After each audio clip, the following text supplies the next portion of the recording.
Welcome back. This video is going to be a continuation of the last video. In the previous video, I said saving and budgeting go hand in hand, so we'll be talking about budgeting in depth. I'll be honest, I have been struggling with budgeting for almost a decade now. I'm 26 and started working since I was 16, and yet I still struggle with budgeting my income at times. I used to struggle tremendously with not spending tons of money on takeout food, new clothes, and video games when I was living with my parents and even living on my own. Over the years, I have been able to control my unnecessary spending, but it took a while for me to figure out the steps to get to this point. I'll tell you the 2 simple steps I took to get into the habit of budgeting my finances in all situations. The first step I took was to follow the 50-50 rule. Not the step you were expecting, but this is a good baby step for those who have extreme spending habits like I used to. 50% of your money will be used for bills and other necessities.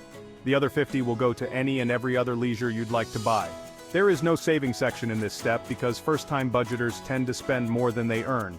But in this step, it sets a clear boundary of how much of your monthly or weekly income goes to any bills you might have. It's also a great first step because it introduces choice and gives the option to either save, spend, or invest the other 50% of your finances.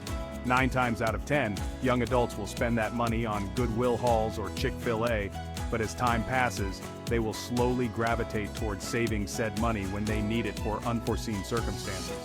The second step is the trusty 50/30/20 rule. You should only enter this step when you are self-disciplined enough in your finances when it comes to saving rather than spending. It's also great for young adults, especially college graduates, who have their own apartments or even student debts.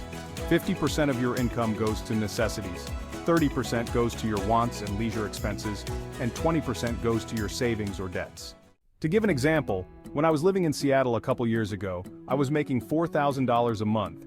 I made it absolutely necessary to not go over $2,000 in bill and grocery payments, $1,200 went towards having fun and takeout food, and $800 went towards my debt collection. Following this, I was able to wipe my medical bills left over from 3 to 4 years ago in only 2 years' time. Of course, sometimes you'll make a little wiggle room for yourself, just don't let it throw your routine off balance. Remember that the game of finance is always mental.